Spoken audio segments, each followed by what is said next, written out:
இன்னைக்கு நம்ம hi friends. இன்னைக்கு நம்ம வந்து 8th ஸ்டாண்டர்டோட டேர்ம் 2ல இருக்கிற 2வது இயல் 3வது இயல் இப்போ பார்க்க போகிறோம். அப்புறம் கண்டினியூஸாக அதுக்கு அடுத்த வீடியோவாக நம்ம நெக்ஸ்ட்டு 8th 3rd டேர்மை பார்த்து முடிச்சிடலாம். ஸோ இன்னையோட நம்ம 8th முடிச்சிடலாம், 9th ஸ்டார்ட் பண்ணிடலாம். ஸோ ஓகே ஃப்ரெண்ட்ஸ், திருக்கேதாரம் அப்படிங்கிறது எழுதுனது யார் அப்படின்னா சுந்தரர். இப்போது இதில் ரைட் பண்ணலாம். உயிர்கள் அனைத்தையும் இசைவிப்பது இசை.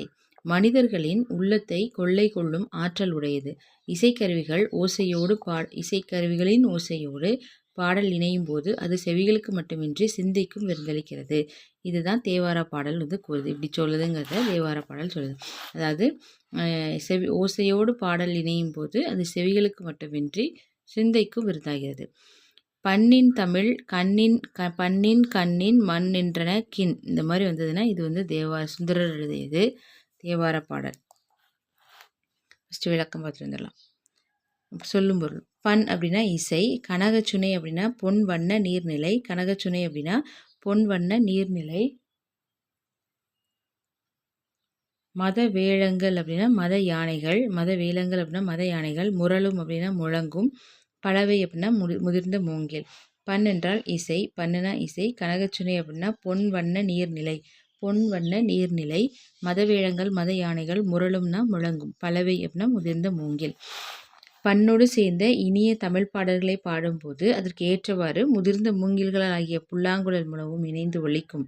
கண்களுக்கு இனிய குளிர்ச்சி தரும் ஒளியை உடைய பொன்வண்ண நீர்நிலைகள் வைரங்களை போன்ற நீர்த்திவளைகள் வாரி இறைக்கும்.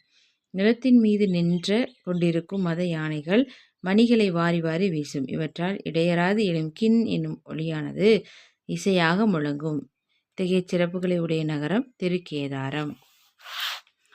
ஸோ பண்ணின் தமிழ் இசை பாடலின் பலவை முழங்குனா, பலவை அப்படின்னா மூங்கில், முதிர்ந்த மூங்கில் உள்ள இசை முழவு.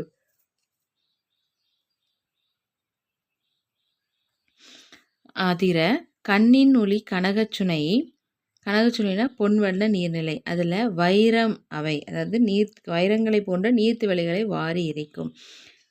மண்ணில் நிற்கிற மதவேளங்கள்லாம் யானைகள், மணி அதற்கு வாரி கொண்டு ஏறிய 5000 மணி இருக்கும் இல்லையா, அதில் மணிகளை வாரி வாரி வீசும். அப்போ போல் கின் அப்படிங்கிற சத்தம் கேட்கும். இதோட ஊர் தான் திருக்கேதாரம். ஸோ சுந்தரர் தேவாரம் பாடிய மூவருள் ஒருவர். சுந்தரர் யார் அப்படின்னா தேவாரம் பாடிய மூவருள் ஒருவர். இவர் நம்பியாரூரர் தம்பிரான் தோழர் என சிறப்பு பேர் பார்த்தோம் அப்படின்னா நம்பியாரூரர் தம்பிரான் தோழர். 12 திருமுறைகளில் இது 7ஆம் திருமுறையாக வைக்கப்பட்டுள்ளது. திருத்தொண்ட தொகையை முதல் நூலாக கொண்ட சேக்கிழார் பெரிய புராணத்தை படைத்தார். இந்த சேக்கிழார் தான் பெரிய புராணத்தை படிச்சிருக்காங்க. திருத்தொண்ட தொகையை முதல் நூலாக கொண்ட சேக்கிழார் பெரிய புராணத்தை படைத்தார்.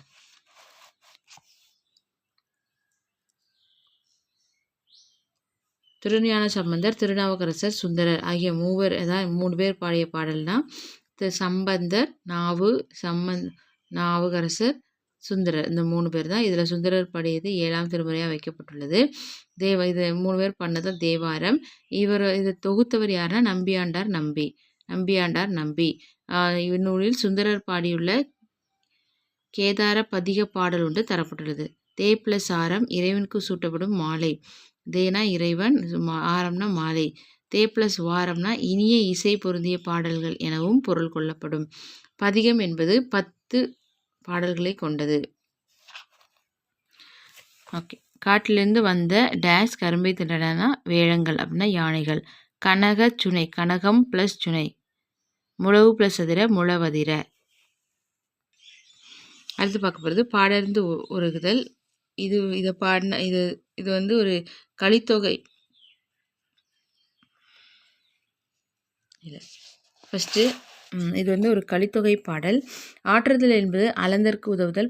ஆற்றுதல் என்ன, பண்பு என்ன, அன்பு என்ன, அறிவு என்ன, செறிவு என்ன, நிறை என்ன, முறை என்ன, பொறை என்ன, இதெல்லாம் எதுன்னு கொடுத்துருக்காங்க. பொருள் பார்த்துடலாம். இல்வாழ்வு என்பது வறியவருக்கு உதவி செய்தல். அதாவது ஆற்றுதல் என்பது அளந்தற்கு உதவுதல். பாதுகாத்தல், போற்றுதல்னா பாதுகாத்தல் என்பது புணர்ந்தாரை பிரியாமை, அன்புடையோரை பிரியாமை வாழ்வது. பண்பு அப்படின்னா என்னது? பாட அறிந்து ஒழுகுது, சான்றோர் காட்டிய வழியில் நடக்கிறது. அன்பு அப்படின்னா என்ன அப்படின்னா தன்கிளை செறாமை அப்படின்னா அப்படின்னா உறவினர்களோடு வெறுப்பின்றி வாழ்தல். தன் உறவினர்களோடு செருப்பின்றி வாழ்தல். அறிவு அப்படின்னா அறிவு எனப்படுவது அறிவற்றவர் கூறும் சொற்களை பொறுத்தல். அறிவற்றவர் சொல்கிற சொற்களை பொறுக்கணும். செறிவு அப்படின்னா முன் சொன்ன வாக்கை மறுக்காமல் காப்பாற்றுதல். நிறை அப்படின்னா மறைபொருளை பிறர் அறியாமல் காத்தல். நீதிமுறை அப்படின்னா குற்றம் செய்தவருக்கு உரிய தண்டனை வழங்குதல். பொறுமைனா தம்மை இகழ்வாரையும் பொறுத்தல். நாம் ஒவ்வொருவருக்கும் இத்தகைய பண்புகளை பின்பற்றி வாழ வேண்டும். ஆற்றுதல் என்பது அளந்தற்கு உதவுதல், வறியவருக்கு உதவுதல். போற்றுதல்னா பாதுகாத்தல் என்பது புலந்தாரை பிரியாமை, அன்புடையவரை பிரியாமல் இருக்கிறது. பண்பு அப்படின்னா பாடறிந்து ஒழுகுதல், சான்றோர் காட்டிய வழியில் நடத்தல். அன்பு எனப்படுவது தன்கிளை சிறாமை, தன் சொந்தக்காரங்களோட பகை இல்லாமல் இருக்கிறது. அறிவு எனப்படுவது பேதையர் சொல்லல் நோன்றல், அறிவற்றவர் கூறும் சொற்களை பொறுத்துக்கிறது. செறிவு அப்படி என்னதான் கூறியது மறாமை, அதாவது முன் சொன்ன வாக்கை மறுக்காமல் காப்பாற்றுதல். நிறை அப்படின்னா மறை என்பது மறைபொருளை பிறர் அறியாமல் பாதுகாத்தல். நீதிமுறை முறை அப்படின்னா கண் ஓடாது உயிர் வௌவல்.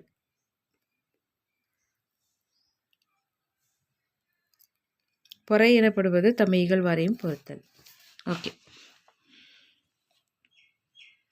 கலித்தொகை என்று 8 தொகை நூல்களுள் ஒன்று. இது கலிப்பா என்னும் பாவகையால் ஆன நூல். இது 150 பாடல்களை கொண்டது. குறிஞ்சிக்களி, முல்லைக்களி, மருதக்களி, நெய்தற்களி, பாலைக்களி என 5 பிரிவுகளை உடையது. கலித்தொகையை தொகுத்தவர் நல்லந்துவனார், சங்ககால புலவர்களுள் ஒருவர். பசியால் வாடும் உணவளித்தல் நமது அளந்தவருக்கு, நம்மை இகழ்வாரை பொறுத்து கொள்ள வேண்டும். மறைபொருளை காத்தல் என்பது நிறை. பாடறிந்து, பாடு + அறிந்து. முறை எனப்படுவது. இது கொஞ்சம் இம்பார்ட்டன்டான லெசன் தான். நாட்டுப்புற கலைகள், கைவினை கலைகள். அதாவது பழமையான கைவினைகளுள் ஒன்று என்னது அப்படின்னா மண்பாண்டங்கள். சிந்து சமவெளி அகழாய்வில் பனை ஓடுகள் கிடச்சிருக்கு. ஆதிச்சநல்லூர் அகழாய்வில் முதுமக்கள் தாழிகள் கிடச்சிருக்கு. நாகை மாவட்டம் செம்பியன் கண்டியூரில் கலையழகு மிகுந்த மண்கலங்கள் கிடச்சிருக்கு. மதுரைக்கு அருகில் உள்ள கீழடியில் சுடுமண் பொருட்கள் கிடச்சிருக்கு. மட்பாண்டம் அப்படின்னா பானை, சுட்டி, குடம், தோண்டி, கலயம், கடம், மூடி, உலக்கு, அகல், உண்டியல், அடுப்பு, தொட்டி, நிறைய பொருள் செஞ்சுருக்காங்க. குளங்கள், ஆற்றங்கரைகள், வயல்வெளிகள்லேருந்து இந்த வகையான களிமண்கள் கிடைக்கும். இப்போ இதை எப்படி செய்கிறாங்க அப்படின்னா, பள்ளம் தோண்டி தண்ணீர் ஊற்றி ஒரு நாள் முழுவதும் ஊற வைக்க வேண்டும். களிமண்ணை போட்டு பள்ளம் தோண்டி களிமண்ணை போட்டு தண்ணி ஊற்றி ஒரு நாள் ஃபுல்லாக ஊற வைக்கணும். ஒரு குறிப்பிட்ட அளவில் மெல்லிய மண், சாம்பல் சேர்க்கணும். பக்குவப்படுத்த வேண்டும். அதை போட்டு அதை பானை செய்யும் சக்கரம். அந்த சக்கரத்தில்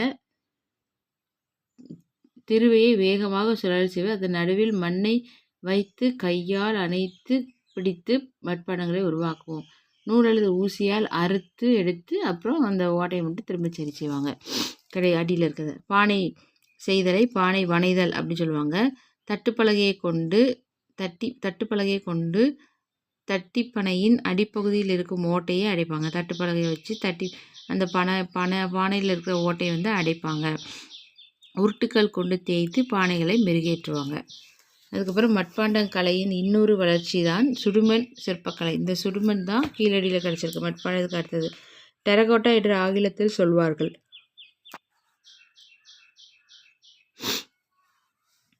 அதுக்கப்புறம் களிமண்ணால் செய்யப்பட்டு சூளையில் இட்டு எடுக்கப்படுவது தான் சுடுமண் சிற்பங்கள். களிமண்ணால் செஞ்சுட்டு அதுக்கப்புறம் சூளையில் போய் சுட்டு எடுப்பாங்க. அதுதான் சுடுமண் சிற்பங்கள். சுடுமண் சிற்பங்களை அழகுக்காக வச்சுருப்பாங்க. முன்னாடி காலத்துலலாம் அது ஒரு கலைப்பொருளாக அழகுக்காக பல இடங்கள் வைப்பாங்க. அதுக்கப்புறம் இன்னொருத்தவங்க சொல்கிறாங்க, எங்கள் கோயில்லேயும் இது மாதிரி இருக்குது அப்படின்னா, மக்கள் தங்கள் வேண்டுதல் நிறைவேற்றினால் குதிரை சிற்பம் செய்து வைக்க வேண்டியது உண்டு. வேண்டுதல் அதனால அது கோயிலில் இருக்குது. கூடை வகைகள் பார்த்தோம் அப்படின்னா மட்டைக்கூடை, தட்டுக்கூடை, கொட்டுக்கூடை, தெருக்கூட்டும் துடைப்பாய், மாடுகளுக்கான மூஞ்சி பெட்டி, பழக்கூடை, பூக்கூடை, பூத்தட்டு, கட்டில், புல்லாங்குழல், புட்டுக்குழாய், கால்நடைகளுக்கு மருந்து புகட்டும் குழாய், அப்படின்னு நிறைய இருக்குது. பிறந்த குழந்தைக்கு விளையாட்டு பொருட்கள் முதல் இறந்தவர் எடுத்து செல்லும் பாடை வரை மூங்கிலால் செய்யப்படுகின்றன. மூங்கில் வந்து கல்மூங்கில், மலைமூங்கில், கூட்டு மூங்கில் என 3 வகை மூங்கில்கள் உண்டு. கூட்டு மூங்கில்களை கைவினைப் பொருட்களுக்கு வந்து ரொம்ப யூஸ் பண்ணுறாங்க. அதுக்கப்புறம் பாய் அப்படின்னா குழந்தைகளை படுக்க வைக்கிறதுக்கு தடுக்குப்பாய், உட்கார்ந்து உண்ண பந்திப்பாய், உட்காரவும் படுக்கவும் திண்ணைப்பாய், திருமணத்துக்கு பயன்படுத்துவது பட்டுப்பாய், இஸ்லாமிய தொழுகைக்கு பயன்படுத்துவது தொழுகைப்பாய் அப்படின்னு இந்த பாய் வகைகள் சொல்லியிருக்காங்க. புறநானூறு கூம்பொடு மீப்பாய் களையாது இனமடியால் பாயை தான் குறிப்பிடுறாங்க அப்படின்னு சொல்கிறாங்க. அடுத்தது ஓலைச்சுவடி. இது பழந்தமிழ் இலக்கியங்கள் எல்லாம் நான் பாதுகாத்து வச்சிருக்குது. தமிழ்நாட்டின் முதல் மாநில மரம் பனை.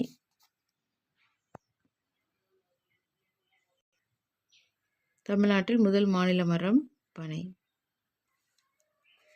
பிரம்பு அப்படிங்கிறது ஒரு கொடி வகையை சேர்ந்த தாவரம். இதை வந்து கலாமஸ் ரொடாங் அப்படின்னு சொல்லுவாங்க. சயின்டிஃபிக் நேம், தாவரவியல் நேம் வந்து கலாமஸ் ரொடாங். நீர் நிறைந்த வாய்க்கால் வரப்புகளிலும் மண் குகைகளிலும் செழித்து வளரும். தமிழகத்தில் இது வந்து ரொம்ப அருகிவிட்டது. அசாம், அந்தமான், மலேசியா ஆகிய இடங்களிலிருந்து தருவிக்கப்படுகிறது. இது எல்லாமே ஓகே. இது பார்க்கலாம். பழந்தமிழ் இலக்கியங்களை பாதுகாத்து வைத்தவை பனை ஓலைகள். பனைதல் ஒரு சிறந்த கலையாகும். மட்டுமல்லனா மட்டும் ப்ளஸ் அல்ல. கயிறு கட்டில்னா கயிற்றுக்கட்டில்.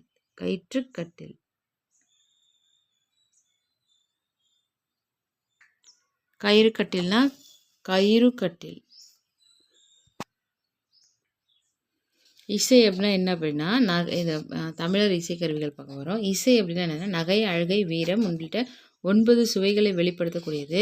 இது வந்து குரல் வழி இசை, கருவி வழி, அதாவது குரலில் பாடுறது, கருவியில் வந்து மூலமாக இசைக்கிறதுன்னு 2ஆக பிரிப்பர். இசைக்கருவிகள் இப்போ வந்து கருவி வழி இசையில் தான் இது ஃபுல்லாகவே பார்க்கணும். இசையின் இனிமைக்கு துணையாக செய்பவை இசைக்கருவிகள். இசைக்கருவிகள் குரல் இசைக்கு மட்டும் பயன்படுபவை,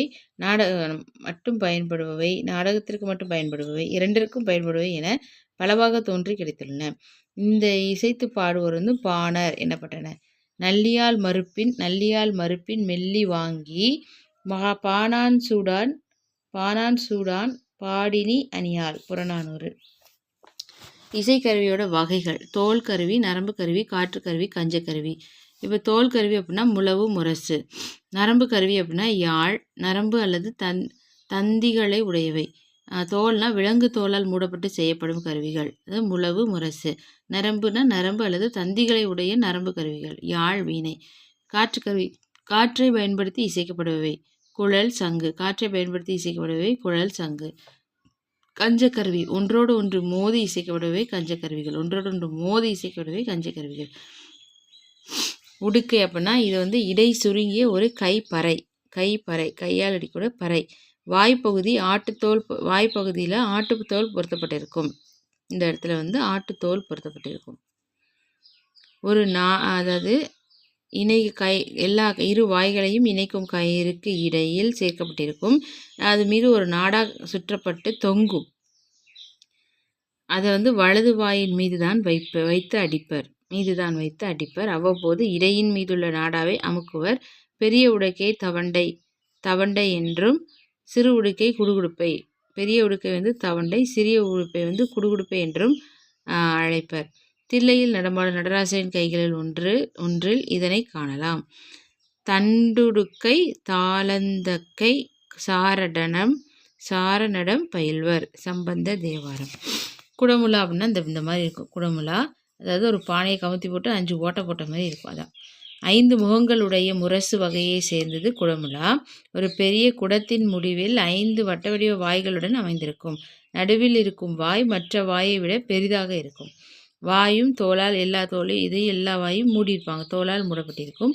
ஒவ்வொரு வாயிலிருந்தும் ஒவ்வொரு வகையான இசை கிடைக்கும். இது வந்து பஞ்சமகா சப்தம் என்றும் அழைப்பர். சென்னை அருங்காட்சியகத்தில் இவ்வகை முழவு ஒன்று காட்சிக்கு வைக்கப்பட்டுள்ளது. ஃபஸ்ட்டு பார்த்திங்கன்னா மூங்கிலில் வந்து வண்டு தொலையிட்டு அது வழியாக அது போயிட்டு வரும்போது அதை ஒரு வித்தியாசமான சவுண்டு கேட்கறத பார்த்து முன்னோர்கள் வந்து அமைச்சது தான் குழல்கள். அது வேய்ங்குழல் புல்லாங்குழல். இது 7 சுரங்களை உண்டாக்கும். 7 துளைகளை உடையது. விரல் நீளமுடையதாக 20 விரல் நீளமுடையதாக இருக்கும்.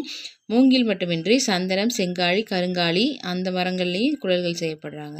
கொன்றை குழல், முல்லை குழல், ஆம்பல் குழல் என பல வகையான குழல்கள் சிலப்பதிகாரத்தில் கூறுகிறது. குழலினிது யாழினிது என்பதும் மக்கள் மழலை சொல் கேளாதவர். திருக்குறள். கொம்பு அப்படின்னா மனிதர்களின் தொடக்காலத்தில் இறந்த மாடுகளின் கொம்புகளை பயன்படுத்தி ஒலி எழுப்பினர். கொம்பு எனும் இசைக்கருவிக்கு அதுதான் கொம்புங்கிற இசைக்கருவிக்கு அடிப்படையே. பித்தளை அல்லது வெண்கலத்தால் ஆன கொம்புகள் செய்யப்படுகின்றன. இதனை வேடர் வேட்டையின் போது ஊதுவர். கழனி மாடுகளில் காவல் புரிபவர்கள் மேடுகளில் காவல் கழனினா வயல்வெளிகளில் காவல் புரிபவர்கள் விலங்குகள் கல்வரை விரட்டவும் மற்ற காவலர்களை விழித்திருக்க செய்யவும் கொம்பினை ஊதுவர். ஊதுகொம்பு, எக்காலம், சிங்கநாதம், துத்தரி என பல வகையான கொம்புகள் உள்ளன. சங்கு இது ஒரு இயற்கை கருவி. கடல்லிருந்து எடுக்கிறாங்க. வளமாக சுழிந்து இருக்கும் சங்கை வலம்புரி சங்கு. சங்கின் ஒலியை சங்க நாதம் என்பர். இலக்கியங்களில் இதனை பணிலம் அப்படின்னா சங்கு. இலக்கியங்களில் இதனை சங்கு, பணிலம் என குறிப்பிடுவர். சங்கொடு சக்கரம் ஏந்தும் தடக்கையான் பங்கைய கண்ணானை பாடலோர் எம்பாவாய். சால்ரா அப்படின்னா அது ஒரு கஞ்சக்கருவி வகையை சார்ந்தது. இதனை பாண்டில் எனவும் கூறுவர். ஒன்றோடு பொறுத்து அளிக்கிறது. இன்னிசை அரங்குகளில் இசைக்கப்படும் இன்றியமையாத இசைக்கருவி ஜால்ரா. சேக்கண்டி மணிவகையை, அதாவது இதுவும் கஞ்சக்கருவி, மணி வகையைச் சேர்ந்த வட்ட வடிவமான மணிவகை சேக்கண்டி. இதனை குச்சியிலோ அல்லது இரும்பு துண்டாலோ அடித்து ஒலிப்பர். குச்சி இல்லைன்னா இரும்பு துண்டால் அடிப்பாங்க. தேவைக்கேற்ப பல அளவுகளில் உருவாக்கப்படும். இதனை சேமங்கலம் என்றும் அழைப்பர். சேக்கண்டி, சேமங்கலம். கோவில் வழிபாட்டின் போது, இறுதி ஊர்வலத்தின் போது இசைப்பர். திமிலை அப்படின்னா பலாமரத்தினால் செய்யப்பட்டு விலங்கு தோலினால் கட்டப்படும் திமிலை. மணற்கடிகார வடிவத்தில் இருக்கும். பாணி எனும் பெயரால் அழைப்பர். சங்கொடு தாரை காலம் தலங்கொளி முழங்கு பேரி வெங்குரல் பம்பை கண்டை வியந்துடி திமிலை தட்டி. பெரிய புராணம். பறை அப்படின்னா விலங்கு தோலால் இழுத்து கட்டப்பட்ட கருவி பறையாகும். பழங்காலத்தில் செய்திகளை தெரிவிக்க கோட்பறையை முழங்கினர். பகைவர்களின் ஆணரையை கவரச் செல்லும் போது ஆக்கோட்பறையை முழங்குவர். இதுதான் தப்பாட்டம் என்றும் அழைக்கப்படுகிறது. ஆக்கோட்பறை. அடுத்ததாக பார்க்க போகிறது மத்தளம். மத்து என்பது ஓசையின் பெயர். மத்துங்கிறது ஓசையின் பெயர். மத்து ப்ளஸ் தளம் மத்தளம். இப்படின்னு அடியாருக்கு நல்லார் என்கிறார் அடியாருக்கு நல்லார்.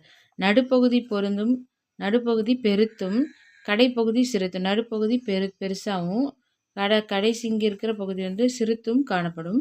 மரத்தால் செய்யப்பட்டிருக்கும் இதன் வாய்ப்பகுதி வளையங்கள். வாய்ப்பகுதி எல்லாமே என்ன செய்யுது? வாய்ப்பகுதி வளையங்களில் தோல் இழுத்து கட்டப்பட்டு இருக்கும். 2 கைகளிலாலும் இசைக்கப்படுவாங்க. இதனை முதற்கருவி என்பர். தஞ்சை பெரிய கோவில் கல்வெட்டில் கோயிலுக்கு நியமிக்கப்பட்டுள்ள இசைக்கலைஞர்களுள் கொட்டி மத்தளம் வாசிப்பவர் ஒருவரும் இருந்தார். முரசு அப்படின்னா போர் துணையாக கொண்ட கருவிகளுள் முதன்மையானது முரசு. படைமுரசு, கொடைமுரசு, மணமுரசு என 3 வகையான முரசுகள் பழந்தமிழ் நாட்டில் புழக்கத்தில் இருந்தன. தமிழ் மக்களிடம் 36 வகையான முரசுகள் வழக்கத்தில் இருந்ததாக சிலப்பதிகாரம் குறிப்பிடப்படுகிறது. மாக்கன் முரசும் என்று மதுரை காஞ்சி குறிப்பிடுகிறது. முழவு ஒரே முகத்தையுடைய முரசு வகையைச் சேர்ந்தது. முழவு.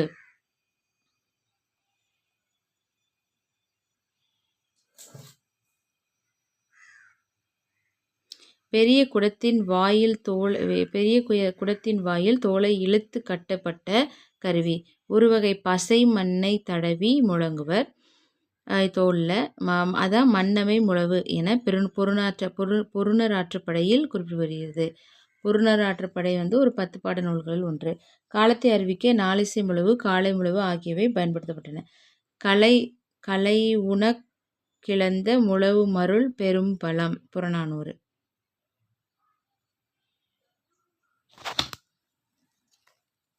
யாழ் அப்படிங்கிறது வேட்டுவர் இறுக கட்டிய தங்கள் வில் நாணிலிருந்து எழும் ஓசையை உணர்ந்தனர். அதுக்கப்புறம் வில்லை போன்ற வளைவுடைய நரம்புகளால் ஆனதும் விரலால் வருடக்கூடியதுமான கருவி ஒன்றை உருவாக்கி இதன் அடிப்படையில் உருவானதா யாழ். அது பேரியாழ். 21 நரம்பு இருக்கும். செங்கோட்டு யாழ் போன்றவை மிக பழமையானவை.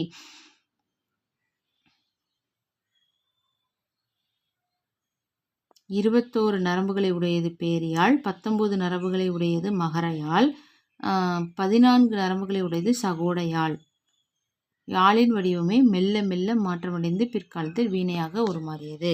யாழ் போன்ற அமைப்புடைய நரம்பு கருவி வீணை. 7 நரம்புகளை கொண்டது. இடக்கை விரலால் நரம்புகளை அமுக்கி தேய்த்து வழக்கை சுண்டு விரலால் கம்பிகளை மீட்டியும் இசைப்பர்.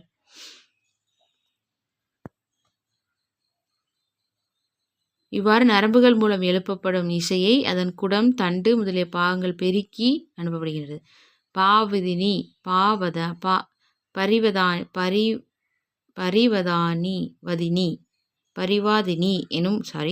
பரிவாதினி எனும் வீணை பல்லவ மன்னன் மகேந்திரவர்மன் காலத்தில் வழக்கத்தில் இருந்ததாக கூறப்படுகிறது. பரிவாதினி எனும் வீணை பல்லவ மன்னன் மகேந்திரவர்மன் காலத்தில் வழக்கத்தில் இருந்ததாக கூறப்படுகிறது. அப்புறம் ரொம்ப இம்பார்ட்டண்டாக நம்ம என்ன பார்க்க போகிறோம்னா தொகைநிலை தொகாநிலை தொடர்கள். ஒரு எழுத்து தனித்து நின்றோ பல எழுத்துக்கள் தொடர்ந்து நின்றோ வருவது சொல்னா நமக்கு தெரியும். ஒரு எழுத்து தனித்து வரும், இல்லைன்னா தொடர்ந்து வரும். சொற்கள் பலந்து தொடர்ந்து நின்று பொருள் தருவது சொற்றொடர் அல்லது தொடர். பால் பருகினான். இதில் பாலுங்கிறதும் பருகினான்ங்கிறதும் மட்டும்தான் இருக்கும். பாலை பருகினான். வெண்மையான முத்து எனும் பொருட்களை தருகின்றன. வெண்முத்து வெண்மையான முத்து. அதாவது ஐ எனும் வேற்றுமை உருவும், அடுத்ததில் மை எனும் விகுதியும் ஆனை எனும் உருவும் மறைந்து பொருள் தருது. இவ்வாறு இரு சொற்களுக்கு இடையில் வேற்றுமை உருவுகளோ வினை பண்பு முதலியவற்றின் உருவுகளோ தொக்கி அப்படின்னா மறைந்து வருவது தொகைநிலை. தொகைநிலைனா வேற்றுமை உருவு, வினை, பண்பு ஆகியவற்றோட உருவு மறைந்து வந்தால் அது தொகைநிலை. மறையாமல் டைரக்டாக வந்துச்சுன்னா அது தொகாநிலை. இந்த தொகைநிலை என்பர். இந்த தொகைநிலை வேற்றுமை தொகை, வினை தொகை, பண்பு தொகை, ஓமை தொகை, உண்மை தொகை, அன்மொழி தொகை என 6 வகைப்படும். தொகைநிலை 6 வகைப்படும். வேற்றுமை தொகைனா வேற்றுமை உருவு ஐயால் கூ இன்னது கண்ணு பேஸ் பண்ணியிருக்கும். வினை தொகைனா வினையை பேஸ் பண்ணியிருக்கும். பண்புனா பண்பு. ஓமைனா என்னென்னு பார்க்கலாம் வரிசையா. ஓமைனா இந்த மலர்விழி, தேன் மலர், இந்த மாதிரி ஓமை. உண்மை அப்படின்னா இரவும் பகலும். அன்மொழி தொகைனா சிவப்பு சட்டைக்காரன், அந்த அந்த அந்த அந்த வெள்ளை வெட்டிக்காரன் அப்படி சொல்லுவோம்ல, அது மாதிரி. வேற்றுமை தொகை அப்படின்னா இரு சொற்களுக்கு இடையில் வேற்றுமை உருவு மறைந்து பொருளை தருவது. திருவாசகம் படித்தானா திருவாசக, தை படித்தான், தலை வணங்கினா தலையால் வணங்கு, சிதம்பரம் சென்றனா சிதம்பரத்துக்கு சென்றான், மலைவீல் அருவினா மலைவீலின் அருவி, கம்பரின் அதாவது கம்பர் பாடல்னாலும் கம்பரது பாடல், மலைக்குகை மலையின் கண் குகை. இந்த மாதிரி உருபுகள் மறைஞ்சு வந்தது அப்படின்னா அது தொகைநிலை. உருபும் பயனும் உடன்தொக்க தொகை. பணப்பை, அதாவது பணப்பை அப்படின்னா பணத்தை கொண்ட பை என விரிந்து பொருள் தெரிகிறது. பை எனும் சொற்களுக்கு இடையில் பணத்தை ஐ என வேற்றுமை உருபும், பணத்தை கொண்ட அப்படிங்கிற பயனும் உருவும், ஐயனும் உருவும் கொண்ட எனும் சொல்லும் மறைந்து வருது. இதனால் இது உருவும் பயனும் உடன்தொக்க தொகை. இரண்டாம் வேற்றுமை உருவும் பயனும் உடன்தொக்க தொகை. இதனது பால் குடம், பாலை கொண்ட குடம். மூன்றாம் வேற்றுமை உருவும் பயனும் உடன்தொக்க தொகை. பொற்சிலை, பொன்னால் செய்யப்பட்ட அந்நாள் ஆகிய சிலை. நான்காம் வேற்றுமை உருவும் பயனும் உடன்தொகை. மாட்டுக்கு கட்டப்பட்ட கொட்டகை, மாட்டுக்கு கட்டப்பட்ட கொட்டகை. நான்காம் வேற்றுமை உருவும் பயனும் உடன்தொக்க தொகை. ரெண்டாம் வேற்றுமை உருவும் அதோடு ஒரு பயனும் வந்துச்சுன்னா அது இரண்டாம் வேற்றுமை. மூன்றாம் வேற்றுமை உருவும் பயனும் வந்ததுன்னா மூன்றாம் வேற்றுமை. நான்காம் வேற்றுமை உருவு கூவும் பயனும் வந்துச்சுன்னா அது நான்காம் வேற்றுமை. வினைத்தொகை ஆடு கொடி, அதாவது ஆடு அப்படின்னா ஆடுங்கிறது ஒரு வினை பகுதி. ஆடு. அடுத்தது பாருங்க வளர் தமிழ். வளர் அப்படிங்கிறது ஒரு செயல். ஸோ இதில் ஆடிய, ஆடுகின்ற, ஆடும் அப்படின்னு எல்லாமே வரும். வளர் தமிழ்னா வளர்ந்த, வளர்கின்ற, வளரும் தமிழ் அப்படிங்கிற 3 காலத்துக்கும் பொருந்தும். இவ்வாறு காலம் காட்டும் இடைநிலையும் பெயரச்ச விகுதியும் மறைந்து வரும் பெயரச்சத்தை வினைத்தொகை என்பர். காலம் காட்டும் இடைநிலையும் பெயரெச்ச விகுதியும் மறைந்து வரும் பெயரெச்சத்தை வினைத்தொகை என்பர். காலம் கறந்த பெயரெச்சம் வினைத்தொகை. இது ரொம்ப இம்பார்ட்டன்ட். காலம் கறந்த பெயரெச்சம் வினைத்தொகை. காலம் கறந்த பெயரெச்சம் வினைத்தொகை. அதே மாதிரி பண்பு தொகை. வெண்ணிலவுனா வெண்மையான நிலவு, கருகுவலைன்னு கருமையான குவளை. இப்போ இந்த பண்பு வெண்மையானங்கிறது கருமையானங்கிறது பண்பு. அது ஆன ஆகிய பண்புருபுகள் மறைந்து வெண்மையான நிலவு கருமையாகிய குவை அப்படின்னு வருது. அதாவது இவ்வாறு பண்பு பெயரும் அது தழுவி நிற்கும் பெயர் சொல்லுக்கும் இடையே ஆன ஆகிய எனும் பண்புருக்கள் மறைந்து வருவது பண்பு தொகை. இரு பெயரெட்டு பண்பு தொகைனா பனைமரம்னா பனையாகிய மரம் என விரியும், அது பொது பெயர். அப்போ ஒரு பொது பெயர் ஒரு சிறப்பு பெயரும் ஒரு பொது பெயரும் வந்து அது நடுவில் ஒரு உருவு மறைஞ்சு வந்துச்சு அப்படின்னா அதுதான் இரு பெயரெட்டு பண்பு தொகை. பாருங்கள், சிறப்பு பெயர் முன்னும் பொது பெயர் பின்பும் நிற்க இடையில் ஆகிய எனும் பண்புரு மறைந்து வருவது இரு பெயரெட்டு பண்பு தொகை. உவமை தொகை அப்படின்னா மலர் விழி, மலர் போன்ற விழி அப்படின்னப்போ போன்ற அப்படிங்கிற உவம உருபு மறைஞ்சு வந்திருக்கு. இவ்வாறு உவமைக்கும் உவமயத்துக்கும் இடையில் போல, போன்ற, நிகர, அன்ன, முதல ஆகிய உவம உருபுகள் மறைந்து வருவது உவமை தொகை. உண்மை தொகைனா இரவு பகல்னா இரவும் பகலும், தாயும் தந்தையும். அந்த இரவு பகல் இப்படி வந்தால் உண்மை தொகை. இரவும் பகலும் அப்படின்னு வந்துச்சுன்னா இதில் இம்முங்கிறது மறைஞ்சு வந்திருக்கு. மறைஞ்சதுனால உண்மை தொகை. இதுவே இரவும் பகலும் வெளிப்படையாக வந்ததுன்னா அது எண்ணுமை. பொற்றொடி வந்தால். பொற்றொடினா தொடிங்கிறது வளையல். பொற்றொடி என்பது பொன்னாலான வளையல் என பொருள்படும். இப்படி மறைஞ்சு வர்றது தான். ஆனங்கிறதும் வளையல்ங்கிற ஒரு பொருள். பொன்னால் மூன்றாம் வேற்றுமை உருவு புறத்தும் பிறந்த அன்மொழி தொகை. வேற்றுமை வினை, பண்பு, உவமை, உண்மை ஆகிய தொகைநிலை தொடர்களுள் வேறு பிற சொற்களும் மறைந்து வருவது அன்மொழி தொகை. அல் பிளஸ் மொழி பிளஸ் தொகை அன்மொழி தொகை. அடுத்து தொகாநிலை. தொகாநிலை அப்படிங்கிறது 9 வகைப்படும். தொகைங்கிறது 6 வகைப்படும். தொகாங்கிறது 9 வகைப்படும். தொகாநிலைன்னா முதலே சொல்லியாச்சு, மறையாமலே வெளிப்படையாக வந்துடும். இப்போ அது எழுவாய் தொடர்னா ஒரு எழுவாய் அது தொடர்ந்து ஒரு பயனிலையும் இருக்கும். விழித்தொடர், வினைமுற்று, பெயரச்ச தொடர், வினையச்ச தொடர், வினைமுற்று, வினையச்சம், பெயரெச்சம், வேற்றுமை தொகாநிலை, இடைச்சொல், உரிச்சொல், அடுக்கு தொடர். இதில் எழுவாய் அப்படின்னா அது பாருங்கள், மல்லிகை மலர்ந்தது அப்படின்னா ஒரு எழுவாய், இது ஒரு பயனிலை. இடையில் எச்சொல்லும் மறையாமல் வந்துள்ளதா இது எழுவாய் தொடர். விழித்தொடர் நண்பா படி.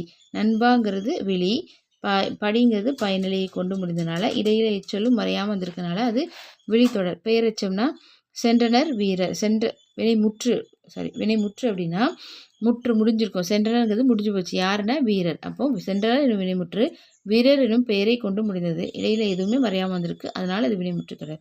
பெயரச்ச தொடர் அப்படின்னா வரைந்த இந்த சவுண்டில் முடியும், அப்போ அது பெயரெச்சம். இது ஒரு பெயர்ச்சொல். வரைந்த ஓவியம். வரைந்த எனும் எச்சவினை ஓவியம் எனும் பெயர் சொல்லி கொண்டு முடியும். வினையச்ச தொடர்னா தேடி ஈல வரும், இல்லை ஊல முடியும். தேடி படித்தான். தேடிங்கிறது வினையச்சம், பார்த்தாங்கிறது ஒரு வினைமுற்று சொல். இப்படி தேடி எனும் வினையச்ச சொல் பார்த்தான் எனும் வினைமுற்று சொல்லை கொண்டு முடிந்தால் அது வினையச்சம். வேற்றுமை தொகாநிலை அப்படின்னா கவிதையை. இதில் ஐ வெளிப்படையாக வந்துட்டா, ஸோ இப்படி ஐ எனும் வேற்றுமை உருவு வெளிப்படையாக வந்த பொருளை உணர்த்துமானால் அது வேற்றுமை தொகாநிலை. இடைச்சொல் மற்ற பிற அப்படின்னா மற்ற பிற. இதில் மற்றுங்கிறது ஒரு இடைச்சொல் வெளிப்படையாக வந்ததுனால இது இடைச்சொல் தொடர். உரிச்சொல் அப்படின்னா சாலவும் நன்றுனா சாலங்கிறது உரிச்சொல் என வந்துள்ளதால் உரிச்சொல் தொடர். அடுக்கு தொடர் அப்படின்னா நன்று நன்று நன்று ஒரே சொல் பலமுறை அடுக்கி வருவதனால அது அடுக்கு தொடர். சொற்களுக்கு இடையே வேற்றுமை உருவு மறைந்து வருவது வேற்றுமை தொகை. மறைஞ்சு வர்றது வேற்றுமை தொகை, மறையாமல் வந்தது வேற்றுமை தொகாநிலை. செம்மரம் அப்படின்னா செம்மையான மரம், அப்போ அதில் பண்பு இருக்கிறது. கண்ணாவா இது விழி, கண்ணாங்கிறது அப்போ வெளித்தொடர். பெயரெச்ச தொடர் அப்படின்னா எழுதிய முடிதா பெயர். வினை எச்ச தொடர் அப்படின்னா பாடி முடித்தான். வினைமுற்று அப்படின்னா வென்றன் சோழன். எழுவாய் தொடர் அப்படின்னா கார்குழி படித்தாள். விழித்தொடர் அப்படின்னா புலவரே வருக. அடுத்ததில் இதில் இணை சொற்கள் இருக்குது. தொடர்களில் சில சொற்கள் இணையாக இடம்பெற்று பொருளுக்கு வலுவூட்டும் அவற்றை இணை சொற்கள் என்போம். தாய் குழந்தையை பாராட்டி சீராட்டி வளர்த்தாள். இதில் இணைச்சொற்கள் வந்து 3 வகைப்படும். நேரிணை, எதிரிணை, செரியிணை. நேரிணைனா ஒரே பொருளை தரும் இணை நேரிணை, சீரும் சிறப்பும். எதிரெதிர் பொருளை தரும் இணை எதிரிணை. இது வந்து இரவு பகல். இதில் இரவும் பகலும் அப்படின்றதுனால இது வந்து எதில் கொண்டுடலாம், உண்மை தொகையில் கொண்டுடலாம். பொருளின் செறிவை குறித்து பச்சை பசேல், அது செரியிணை. நேரிணை, எதிரிணை, செரியிணை. கிராப்ட்ஸ் அப்படின்னா கைவினைப் பொருட்கள். ஃப்ளூட் அப்படின்னா புல்லாங்குழல். ட்ரம் அப்படின்னா முரசு. பேஸ்கெட்ரினா கூடை முனைதல். நிட்டிங்னா பின்னுதல். நிட்டிங் பின்னுதல். ஆண் கொம்பு. ஆர்டிஷியன் கைவினைஞர். ரிட் சடங்கு. அடுத்த திருக்குறள். செய்வானை நாடி வினை நாடி காலத்தோடு எய்த உணர்ந்து செயல். செயலாற்றும் திறனுடையவர்கள் செய்ய வேண்டிய செயலை செய்வதற்குரிய காலத்தையும் ஆராய்ந்து, அதாவது செய்வானை நாடி வினை நாடி, செயலாற்றும் திறனுடையவர்கள் அந்த செயலை செய்வதற்குரிய காலத்தையும் ஆராய்ந்து அச்செயலை நிறைவேற்ற வேண்டும். இதனால் இவன் முடிக்கும் என்று ஆராய்ந்து அதனை அவன்கண் விட, இது இவன் செஞ்சிருவான் அப்படின்னு தெரிஞ்சதுக்கப்புறம் அவன்கிட்ட கொண்டு விடணும். இவன் இச்செயலை இந்த வகையால் இவர் செய்து முடிப்பார் என்று ஆராய்ந்து அச்செயலை அவரிடம் ஒப்படைக்க வேண்டும். ஓர்ந்துங்கண்ணோடாது இறை புரிந்து யார் மாட்டும் தேர்ந்து செய்வதே முறை. எதையும் நன்கு ஆராய்ந்து ஒரு பக்கம் அதாவது ஒரு பக்கம் போகாமல் நடுநிலையிலிருந்து நடத்துறது தான் சிறந்த ஆட்சி. ஓர்ந்துக்கண் தான் ஒரு சைடு போகாமல். ஓர்ந்துக்கண்ணோடாது இறை புரிந்து ஆட்சி புரியணும். யார் மாட்டும் தேர்ந்துவதே முறை. இறை காக்கும் வையகம் எல்லாம் அவனை முறை காக்கும் முட்டா செய்யின். உலகத்து உயிர்களை எல்லாம் யார் காப்பாற்றுவார்னா அரசர் காப்பாற்றுவார். அப்போ அவரை யார் காப்பாற்றுவார்னா குற்றமற்ற ஆட்சி காப்பாற்றும். தக்காங்கு நாடி தலை செல்லா வண்ணத்தால் ஒத்தாங்கு ஒறுப்பது வேந்து. ஒருவர் செய்த குற்றத்தை முறையாக ஆராய்ந்து அவர் மீண்டும் குற்றம் செய்யாதவாறு தண்டிப்பது தான் அரசோட கடமை. சும்மா சட்டம், நம்ம இருக்கிற சட்டம்லாம், நம்ம சட்டங்கள் எப்படி இருக்குது, தண்டனை கொடுப்போம், திரும்பி வருவோம், திரும்பவும் அதே தப்பு பண்ணிட்டு திரும்பி தண்டனைக்கு போவோம், திரும்ப வருவோம், திரும்ப அதே தப்பு பண்ணிட்டு தண்டனைக்கு போவோம். அவன் அந்த குற்றம் திரும்ப செய்யாத மாதிரி தான் தண்டிக்கணும். இறைக்கடியன் என்று உரைப்பும் இன்சொல் வேந்தன் உரை கடுகி ஒல்லை கெடும். நம் அரசர் கடுமையானவர் என்று குடிமக்களால் தூற்றப்படும் கொடுஞ்சொல்லை உடைய அரசர் தன் வாழ்நாள் குறைந்து விரைவில் அழிஞ்சிருவாங்க. இறை வந்து கடியன். கடுமையானவர் அப்படின்னு மக்களால் தூற்றப்படுத கொடுஞ்சொல்லை உடைய அரசன், அதான் இன்னாச்சொல் வேந்தன் அரசன். உரை கடுகி ஒல்லை கெடும். அவனோட வாழ்நாள், உரைனா வாழ்நாள் குறைந்து விரைவில் சீக்கிரம் அழிஞ்சிருவான். கேட்டார் பிணிக்கும் தகைவாய் கேளாரும் கேட்ட மொழிவதாம் சொல். கேட்பவரை தன்வயப்படுத்துவதும் கேளாதவரை கேட்க தூண்டுவதும் சிறந்த சொல்லாற்றலின் இயல்பாகும். சிறந்த சொல்லாற்றலின் இயல்பு எது அப்படின்னா கேட்பவரை தன்வயப்படுத்துறது, கேட்காதவரையும் கேட்க வைக்கிறது. சொல்லுக சொல்லை பிரிதொரு சொல் அச்சொல்லை வெல்லும் சொல் இன்மை அறிந்து. நாம் சொல்லும் சொல்லை வேறு சொல்லால் வெல்ல இயலாதவாறு சிறந்த சொற்களை தேர்ந்தெடுத்து பேச வேண்டும். அவையறிந்து ஆராய்ந்து சொல்லுக சொல்லின் தொகையறிந்து தூய்மை அவர். அதாவது சொல்வளவும் நற்பண்பும் உடையவர்கள் தாம் பேசும் அவையின் தகுதி அறிந்து பேசல் வேண்டும். அவை அறிந்து பேசணும். கற்றறிந்தார் கல்வி விளங்கும் கசடர சொல் தெரிதல் வல்லார் அகத்து. சொற்களை ஆராயும் அறிஞர் நிறைந்த அவையில் பேசும்போது பல நூல்களை கற்றவரின் கல்வி பெருமையடையும். அரசரை அவரது குற்றமற்ற ஆட்சி காப்பாற்றும். சொல்வளவும் நற்பண்பும் உடையவர்கள் தம் பேசும் அவையின் தகுதியறிந்து பேச வேண்டும். கண் ஓடாது, கண் ப்ளஸ் ஓடாது. கசடர, கசடு ப்ளஸ் அற, என்று ப்ளஸ் ஆய்ந்து என்றாய்ந்து. So thank you friends. நம்ம வந்து இப்போ டேர்ம் 2 8th டேர்ம் 2ல் இயல் 2 படிச்சிருக்கோம். அதுவே 30 minutesக்கு மேலே ஆயிடுச்சு. ஸோ இயல் 3 வந்து தனி வீடியோவை பார்க்கலாம். தேங்க்யூ.